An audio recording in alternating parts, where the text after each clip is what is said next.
మన ప్రభువును రక్షకుడైన యేసుక్రీస్తు నామములో అందరికీ పునరుత్థానపు ఆదివారపు శుభాలు వందనములు తెలియజేస్తున్నాను. ప్రియులారా, అందరూ బాగున్నారు కదా? ఈ దేవునికి ఏర్పాటు లేఖన భాగం చూసినట్లయితే రాజుల మొదటి గ్రంథము 21వ అధ్యాయం 25వ వచనం చదువుకున్నాం. తన భార్య అయిన యెజబెలు ప్రేరేపణ చేత కీడు చేయుటకు అమ్ముకొనిన అహాబు వంటి వాడెవడును లేడు. ప్రార్థన చేసుకున్నాం. పరిశుద్ధుడ, ప్రేమగల తండ్రి, నీ పరిశుద్ధ పాదం స్తోత్రం దేవా ప్రభా. తండ్రి, గడిచిన వారం నుండి ప్రభు ఈ వారం వరకు తండ్రి మమ్మల్ని సజీవులు గురించిన విధానాలను పెట్టినా మీకు వందనం తెలియజేసుకుంటున్నాం ప్రభా. తండ్రి, వాక్యం మేము ధ్యానించుకుంటుండగా మీరు మాతో ఉండండి, మాతో ఉండి నడిపించండి, పాంతో మాట్లాడానని ప్రభా. తండ్రి, ప్రతి ఒక్కరు తండ్రి వినగలను చివరి గ్రహించగలమనుకున్న వాక్యానుసారంగా జీవించే జీవితం దయచేయండి అనే ప్రభా. తండ్రి, నన్ను నీ బొరగా నాకు మీ సాధనంగా వాడుకున్నామని తెలుగు చాటు నన్ను మరుగుపరచమని మా ప్రభు నేతనం మరి వినముగా వాడుకుంటున్నాము తండ్రి. ఆమేన్. ఈరోజు అంశం ఏంటంటే ప్రేరేపణ, ఇన్స్పిరేషన్, ప్రేరేపణ. తన భార్య అయిన యెజబెలు ప్రేరేపణ చేత కీడు చేటుకు అమ్ముకొనిన అహాబు వంటి వాడెవడును లేడు. మాకు తెలుసు, అహాబు గురించి మనందరికీ కూడా చాలా పరిచయమైనదే. ఈ అహాబు తన పూర్వీకులైన ఇశ్రాయేలందరిలో గొప్పగా, అంటే చాలా ఎక్కువగా, గొప్పగా అంటే చాలా ఎక్కువగా పాపము చేసి బయలుదేవతకు మందిరం కట్టించి మరి మొక్కుచుండేవాడు. మందిరం కట్టించి బయలుదేవతకు మందిరం కట్టించి మొక్కుచుండేవాడు.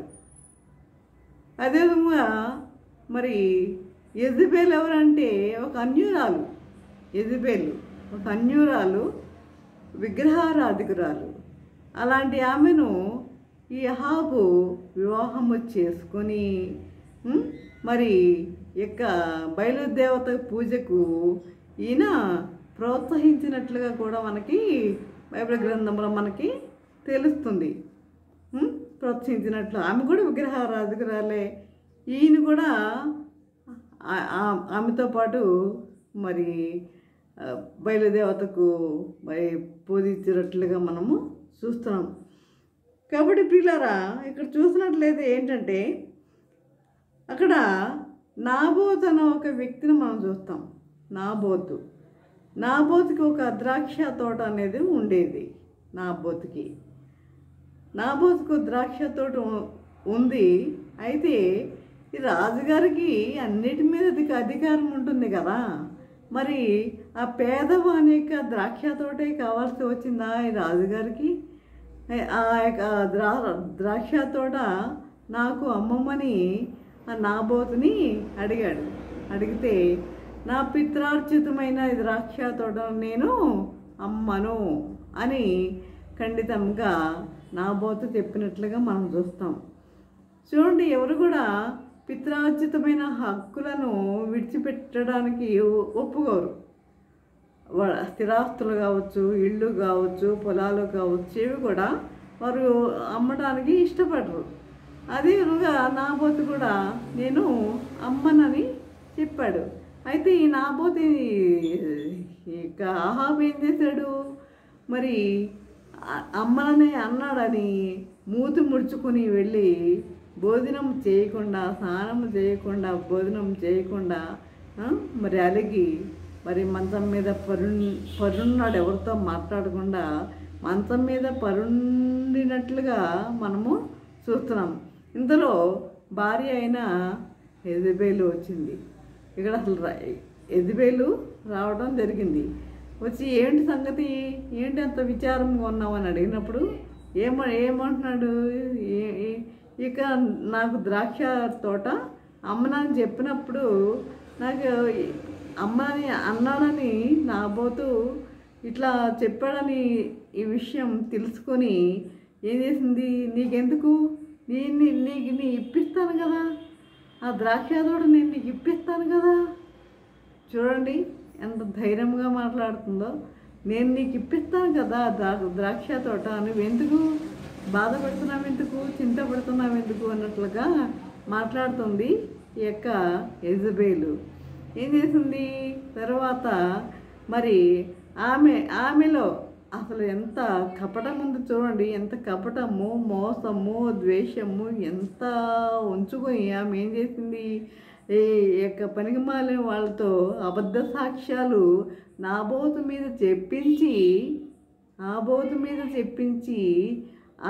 ఆయనను రాళ్లతో కొట్టి చంపించింది ప్రియులారా. ఆమెకు అసలు దైవ భీతి అనేది ఆమెలో లేనే లేదు. దైవ భీతి అనేది ఆమెలో లేదు. నాబోతుని కొట్టి చంపించింది. మరి ఆ విధంగా చూడండి, భర్త మరి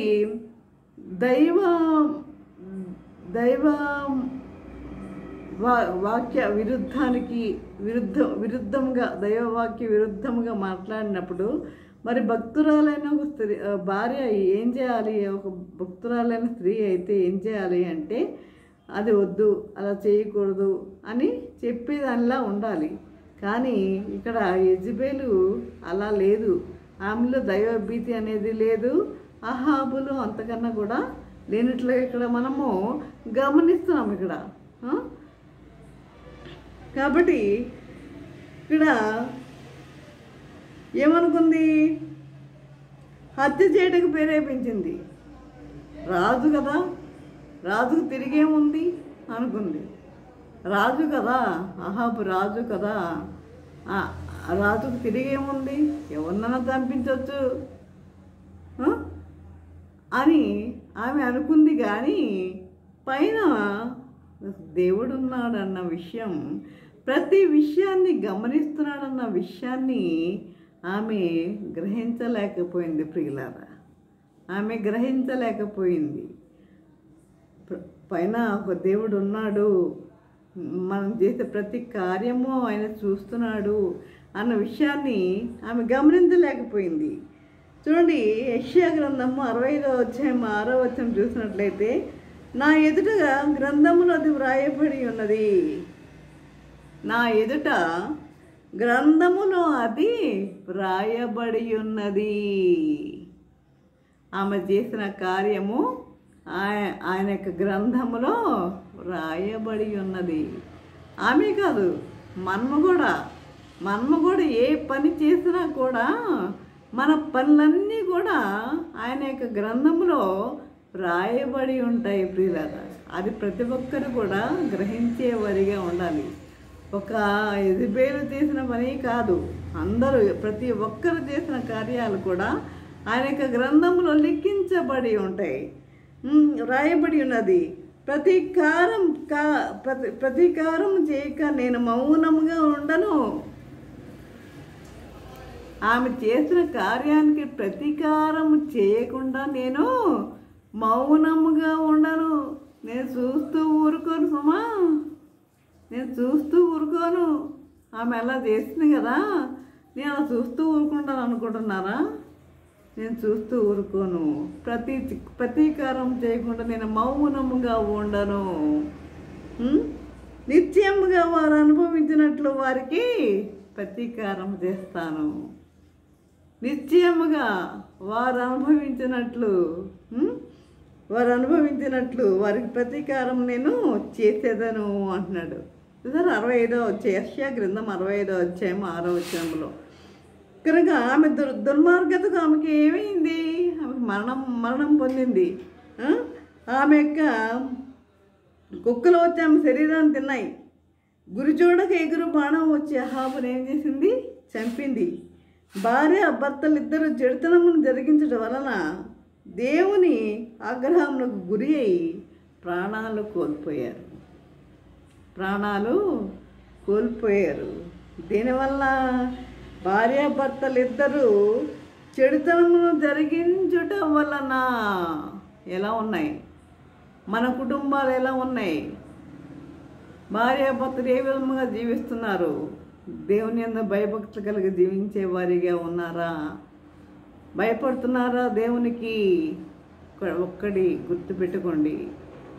కాబట్టి ఆయన ప్రతీకారం చేయకుండా మౌనముగా ఉండే దేవుడు కాదు.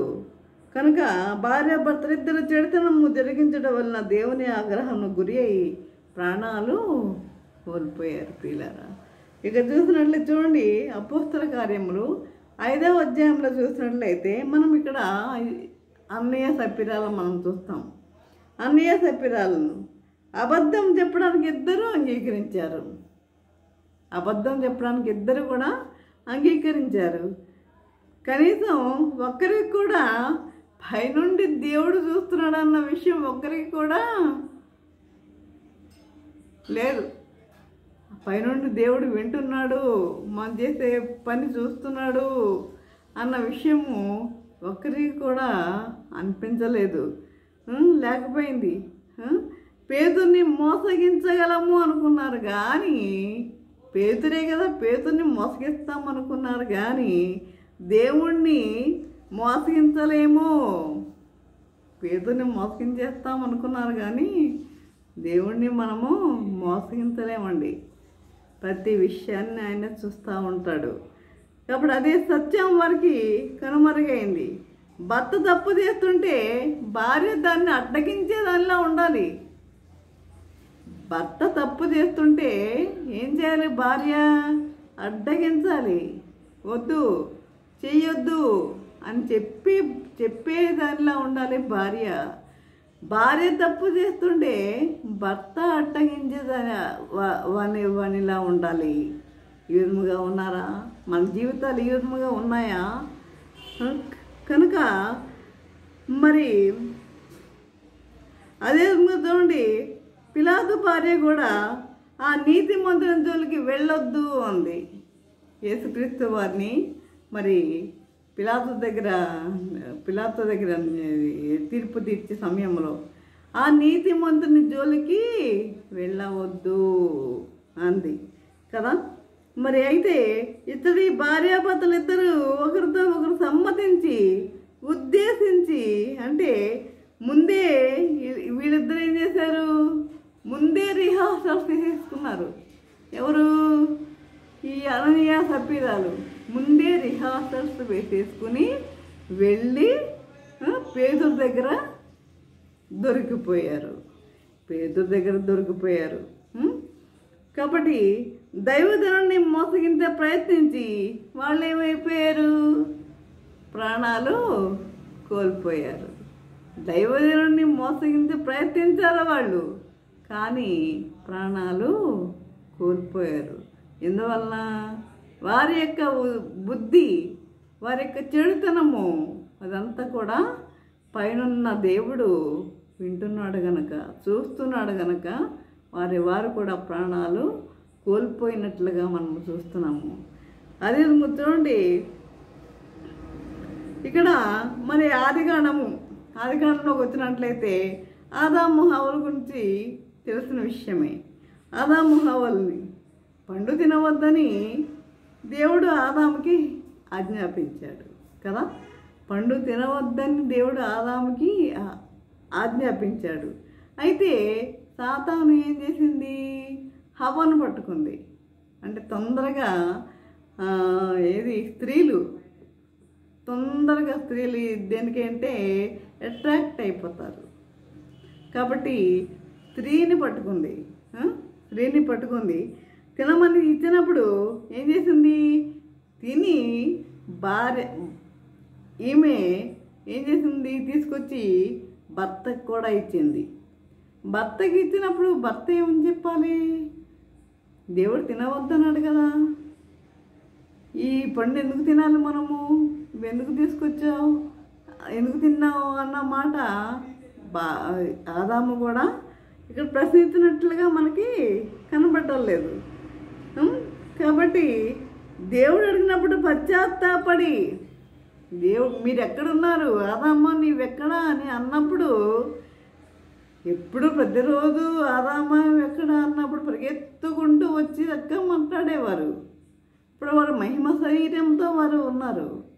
కానీ ఇప్పుడు ఆదామా నువ్వు ఎక్కడ అన్నప్పుడు వాళ్ళు ఎక్కడున్నారు? అంజూరపు చెట్లు వెనక కచ్చదాలు కట్టుకొని వారు ఉన్నారు. అంటే వారికి ఏంటి? పాపం అంటే వారికి తెలిసింది, సిగ్గు అంటే వారికి తెలిసింది ప్రియులారా. ఎందువల్ల? ఆ పండు తినడం వల్ల. సరే, ఇది అయిపోయింది అనుకోండి. మరి ఆదాము నువ్వు ఎక్కడ అన్నప్పుడు పని అంటే అంటే ఆదాము ఎక్కడ ఉన్నాడో అన్న విషయము దేవునికి తెలియదా? తెలుసు. ఈ నో ఎవ్రీథింగ్. మరి ఆయన తెలుసు. మరి ఎందుకు ఆదాము ఎక్కడ అన్నాడు అంటే వచ్చి అయినా కాళ్ళ మీద పడతాడేమో, క్షమాపణ కోరుకుంటాడేమో అనుకున్నాడు. కానీ ఆ క్షమాపణ అనేది ఆదాములో లేదు. ఆ క్షమాపణ అనేది ఆదాములో లేదు ప్రియులారా. ఈ విధంగా భూమి మీదకి వీళ్ళు ఏం చేశారు? శాపాన్ని తీసుకొని వచ్చారు భూమి మీదకి. అది ఇంకొక విషయం చూసినట్లయితే ఇప్పుడు మనం 3 విషయాలుగా తెలుసుకున్నాము. ఎవరు? అహాబు, యెజబెల్ గురించి, తర్వాత అన్నయ్య తెప్పీదాల గురించి, ఆదాము అవ్వ గురించి. ఇక నెక్స్ట్ చూసినట్లయితే రెబెకా ఎవరి భార్య? ఇస్సాకు భార్య కదా రెబెకా. ఇక్కడ ఇస్సాకు మాటలు విన్న ఆమె ఇస్సాకు మాటలు వింది. ఏమింది అంటే నేను ఇప్పుడు డిఫరెన్స్ చెప్పడం చాలా టైం పడుతుంది. కాబట్టి ఏంటంటే నువ్వు ఏసావుతో చెప్పి, ఏసావు పెద్దవాడు కదా, నువ్వు వెళ్ళి నాకు మంచి ఆహారం తీసుకొనిరా, నేను దీవిస్తాను అని ఇస్సాకు అన్నాడు పెద్ద కుమారునితో. అయితే ఆయన వెళ్ళాడు, వేటకు వెళ్ళాడు. ఈ మాటలన్నీ కూడా భార్య విన్నది. విన్నప్పుడు భార్య విన్నప్పుడు ఏం చేయాలి? భర్తతో ఇద్దరిని దీవించు, ఒక్కడే ఏంటి ఇద్దరిని దీవించు అన్నమాట అనాలి కదా భార్య. ఇద్దరు నీ కొడుకులే కదా, ఇద్దరిని దీవించు అన్నమాట రెబెకా నుంచి రాలేదు. కానీ ఆమె చక్కని ఆహారము తయారు చేసి మరి యాకోబుతో ఇచ్చి మరి ఇస్సాకు దగ్గరికి అంటే తండ్రి దగ్గరికి పంపించింది. యాకోబు తండ్రి దగ్గరికి పంపించింది. అదే విధంగా మరి ఫలితంగా యాకోబు ఎన్ని అబద్ధాలు ఆడాల్సి వచ్చింది? అక్కడ 5 అబద్ధాలు ఆడాల్సి వచ్చింది. 5 అబద్ధాలు చెప్పి తండ్రిని మోసగిచ్చాడు. అన్నదమ్ముల మధ్య శత్రుత్వము, పగ, పగ. దానికి కారణము ఎవరు? కానీ పెంచిన తల్లి కావడము దురదృష్టకరం అండి కదా. అన్నదమ్ముల మధ్య శత్రుత్వం ఎందుకు వచ్చింది? తల్లి వల్లే కదా, తల్లి వల్లనే. మరి తల్లి ఏం చేసింది? ఈ విధంగా కానీ పెంచిన తల్లి కావడము దురదృష్టకరము. వాళ్ళిద్దరి మధ్య శత్రుత్వము, పగ అనేది రావడం అనేది. కాబట్టి ఈ విధంగా 2వ దినవృత్తాంతములు 22వ అధ్యాయము 2-3 వచనం చూసినట్లయితే రాజైన యెహోరాము యొక్క తల్లి అతల్యాను గురించి కూడా మనం చూస్తాం. దుర్మార్గంగా ప్రవర్తించడానికి ఆమె అతనికి నేర్పుచూ వచ్చాను. ఎవరికి? కుమారునికి. దుర్మార్గంగా నడవటము ఎలాగో నేర్పుతూ వచ్చిందట ఆమె. ఎవరు? యెహోరాము యొక్క తల్లి అతల్య. చూడండి, మనం ఏం చదువుతాం? మనము బాడు నడవలసిన త్రోవను వానికి నేర్పమనే వాక్యం ఉంది.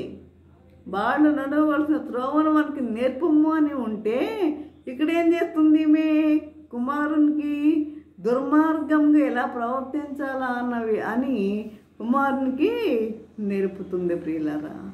కాబట్టి అలాంటి తల్లులు ఎవరన్నా ఉన్నారా? బిడ్డల గల దుర్మార్గంగా ప్రవర్తించండి అని చెప్పి తల్లులు ఎవరన్నా ఉంటే ఇక ఈనాటి నుంచి అయినా మారిపోండి. బాడు నడవలసిన త్రోవను మనకి నేర్పము అన్నట్లుగా బిడ్డలను దేవుని సన్నిధానానికి పంపించండి. దేవుని యందు భయభక్తులు కలిగి జీవించేవారిగా ఉండేటట్లు చూడండి. అదే చూసినట్లయితే యోబుని చూస్తాం, యోబు భార్యను చూస్తాం, దైవ గ్రంథంలో యోబు భార్యను చూస్తాం. స్త్రీలు రేయి మొదటి జామున లేచి మొరపెట్టాలని చెప్పి దేవుని వాక్యం తెలియజేస్తుంటే ఇక్కడ ఏబు ఉదయాన్నే లేచి అరుణోదయంన లేచి ఆయన ఏం చేసేవాడు, తన బిడ్డల నిమిత్తమే ఆయన ఏం చేసేవాడు, తన బిడ్డల కొరకు ప్రార్థిస్తున్నట్లుగా చూస్తున్నాం. యోబు తన బిడ్డల కొరకు ప్రార్థిస్తున్నట్లుగా మనము చూస్తున్నాం. అదే విధంగా చూసినట్లయితే ఇంకొకటి చెప్పి నేను ముగిస్తాను. మార్కు సువార్త 6వ అధ్యాయం 25వ వచనంలో బైబిల్ గ్రంథంలో చెడు ప్రేరేపణ అయిన వారిలో హేరోదు భార్యదే అగ్రస్థానం అండి. హేరోదు భార్యదే. ఎవరికి? చెడు ప్రేరేపణ ఇచ్చిన వారిలో హేరోదు భార్యదే అగ్రస్థానం. హేరోదు తన కుమార్తెను, అంటే తన జన్మదినోత్సవం రోజు అనుకుంటా, ఆమె కుమార్తె నాట్యం ఆడుతున్నప్పుడు ఆ నాట్యానికి మురిసిపోయి రాజ్యంలో సగభాగాన్ని ఇచ్చేస్తానని చెప్పాడు. రాజ్యంలో సగభాగాన్ని ఇచ్చేస్తానన్నాడు. మరి సగభాగాన్ని ఇచ్చేస్తానన్నప్పుడు మరి ఏమి కావాలో కోరుకో అంటే ఆ బిడ్డ వచ్చి ఎవరిని సలహా అడిగింది? తల్లిని సలహా అడిగింది. తల్లిని ఏం చేయమంటావు, ఏం అడగమంటావు అని తల్లిని సలహా అడిగితే ఏమంది తెలుసా? బాప్తిస్మం ఇచ్చి యోహాను తల పళ్ళెములో పెట్టి ఇమ్మని అడిగిందండి ఆ తల్లి. అట్లాంటి తల్లులు ఉన్నారా? పళ్ళెములో పెట్టి బాప్తిస్మం ఇచ్చి యోహాను తల పళ్ళెములో పెట్టి బహుమతిగా ఇవ్వమని అడిగింది. ఎందువల్ల ఆమెకి అంత కోపం ఎందుకు? బాప్తిస్మం ఇచ్చి యోహాను మీద అంత కోపం ఎందుకు అంటే, హేరోదు సహోదరుడైన ఫిలిప్ అనుకుంటా, ఫిలిప్ భార్యని ఈయన వివాహం చేసుకున్నాడు. అలా చేసుకోవద్దు అని గద్దించినందుకు ఈమెకు ఆయన మీద అంత కోపం వచ్చింది. ఎప్పటి నుండో పగ రగిలిపోతుందన్నమాట. ఎప్పటి నుంచో చంపించాలని ఎదురు చూస్తుంది. కానీ ఈరోజు ఆ యొక్క ఇదే రోజు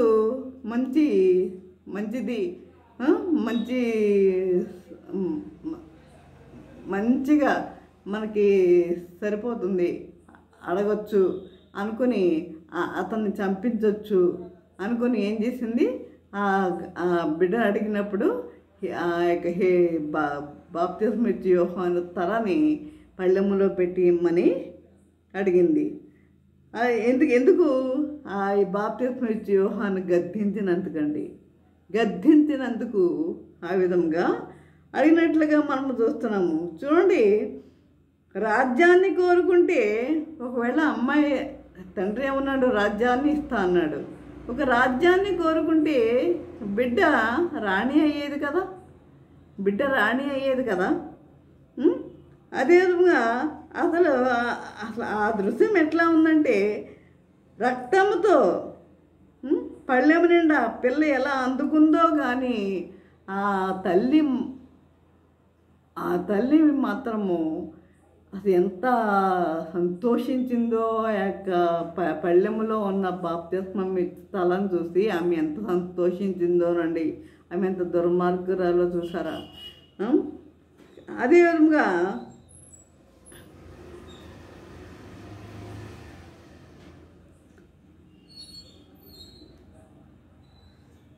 తల్లి ఎటుదో బిడ్డ అటుదే అవుదని హెజ్జియా గ్రంథము కూడా చెప్పబడుతుంది. పిల్లలకి ఇంత భయంకరమైన ప్రేరేపణలు ఇచ్చే తల్లులుంటే, పిల్లలకు ఇంత భయంకరమైన ప్రేరేపణ ఇచ్చే తల్లులు ఉన్నారా? ఒకవేళ ఉంటే అలాంటి ప్రేరేపణలు ఇచ్చే తల్లులుంటే బిడ్డలకు ఈరోజు నుంచి అయినా అది వదిలిపెట్టండి. బిడ్డలను సక్రమమైన మార్గంలో నడిపించడానికి ప్రయత్నించండి. దేవుని బిడ్డలుగా జీవించేవారుగా ఉంటే కృప కలిగి జీవించండి. ఆయన కృప కలిగి జీవించండి. ఆయన విధులు, ఆయన ఆజ్ఞలు, ఆయన కట్టడలు నేర్చుకొని ఆయన యందు భయభక్తులు కలిగి జీవించేవారిగా ఉండండి. చూడండి, నువ్వు ఏది విత్తుతావో అదే కోస్తావు అని దేవుని వాక్యం తెలియజేస్తుంది. నువ్వు ఏది విత్తుతావో అదే కోస్తావు అని. కాబట్టి పిల్లలకి ఇంత భయంకరమైన ప్రేరేపణ తల్లుంటే బిడ్డల జీవితాలు ప్రత్యక్ష నరకంగా మారిపోతాయి. కాబట్టి ఈ విధంగా అవిధేయులుగా పాపంలో కొనసాగితే పర్యవసానం అవిధేయులుగా. ఇదంతా ఏంటి? ఇప్పుడు మనం చెప్పుకున్నదంతా అవిధేయతే. ఆ భార్యాభర్తల మధ్యలో ఉన్నదంతా అవిధేయతే. ఈ అవిధేయత వలన ఏం జరుగుతుంది? పర్యవసానం ఏంటి? పిల్లల జీవితం మీద ఉంటుంది. తల్లిదండ్రుల లెక్క చేసిన పాపాలన్నీ కూడా పిల్లల జీవితం మీద ఉంటాయి. కాబట్టి ఇదంతా బైబిల్ బోధించే సత్యం గనక మనం ఏం చేయాలి? జాగ్రత్త పడేవారిగా ఉందాం. మనం జాగ్రత్త పడేవారిగా ఉందాం ప్రియులారా. చూడండి, దేవుని యొక్క ఆజ్ఞల చొప్పున, న్యాయ విధుల చొప్పున చేత దేవుని ఎదుట నీతిమంతులుగా జీవించిన జకరియా, ఎలిజబెతులు ఎంత అనుసరణీయులు. దేవుని యొక్క న్యాయ విధుల చొప్పున వాళ్ళు నడుచుకుంటా ఎంత అనుసరణీయము. అలాగే పౌరుతో పాటు జతపని వారైన అక్కుల, ప్రిస్కిల్లయు దేవుని సేవలు ఆదర్శప్రాయులు. మరి సైతాను ప్రేరేపణలను విసర్జించి ఆత్మతో ఆయన మార్గంలో నడుచుకుంటకు మరి వారు ఎంతగానో కృషి చేశారు. దేవుని యందు ఎంతగానో భయభక్తులు కలిగి వారు జీవించారు. ఆ విధముగా మనం జీవించడకు, మన బిడ్డలు ఆ విధంగా జీవించడకు మన పరిశుద్ధాత్మ దేవుడు సహాయం చేస్తూ నడిపించను గాక. ఆమెన్. ప్రార్థన చేసుకుందాం. పరిశుద్ధుడా, ప్రేమగల తండ్రి, నీ పరిశుద్ధ పాదము స్తోత్రము దేవా. ప్రభా తండ్రి, ఇంతవరకు నేను ప్రభా నీ వాక్యం ద్వారా తండ్రి, నీ వాక్యం ద్వారా తండ్రి నాయన మరి అనేక మంది ఈ వాక్యం విన్నారు నేను ప్రభా తండ్రి. ప్రభా మరి ఇప్పుడు చెప్పుకునేదంతా తండ్రి, తల్లిదండ్రులు, భార్యాభర్తలు ఇద్దరి మధ్య మరి సరైన అవగాహన లేదు.